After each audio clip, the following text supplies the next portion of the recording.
Presiden Suriah Bashar al-Assad akhirnya lengser dari jabatan setelah pasukan oposisi menyerbu sejumlah kota utama, termasuk Damaskus. Runtuhnya kekuasaan keluarga Assad yang telah berlangsung selama lebih dari 53 tahun telah digambarkan sebagai momen bersejarah.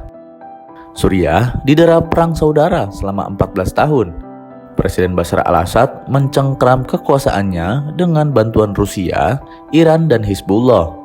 Namun, seiring meningkatnya eskalasi konflik regional yang melibatkan Hizbullah dan Iran, pemerintah Assad melemah.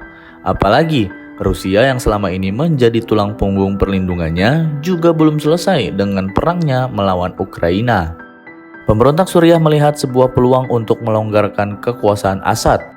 Sekitar 6 bulan yang lalu, mereka menyampaikan rencana serangan besar kepada Turki dan merasa bahwa mereka telah mendapatkan persetujuan secara diam-diam, kata dua sumber yang mengetahui rencana tersebut.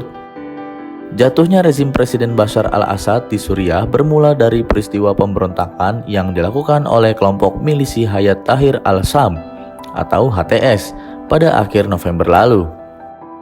Saat itu, HTS tiba-tiba menyerang salah satu kota yang dikuasai oleh pemerintah Suriah sejak Perang Saudara berakhir pada 2011, Aleppo. Serangan itu akhirnya membuat Aleppo kembali jatuh ke tangan HTS. Merespon serangan ini, al-Assad berjanji bakal merebut kembali Aleppo dari HTS. Ia juga bakal dibantu oleh kelompok milisi dari Irak yang dibantu oleh Iran, yakni Badr dan Nujaba. Pada 1 November lalu, 300 pasukan yang berasal dari kelompok milisi Badr dan Nujaba dilaporkan telah menuju Suriah lewat jalur yang jauh dari permukiman warga. Hal ini dilakukan guna menghindari serangan udara dari milisi Suriah.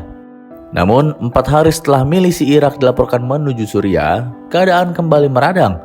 Pada 5 November, kelompok pemberontak HTS kembali melakukan serangan ke salah satu kota penting di Suriah, Hama. HTS kala itu juga mengklaim bahwa mereka telah merebut penjara Hama dan membebaskan para narapidana yang berada di sana.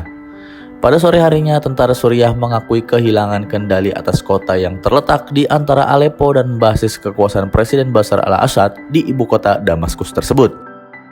Berselang 3 hari, tepatnya pada 8 November, milisi Suriah dilaporkan berhasil menguasai ibu kota Damaskus dan menggulingkan rezim otoriter al-Assad.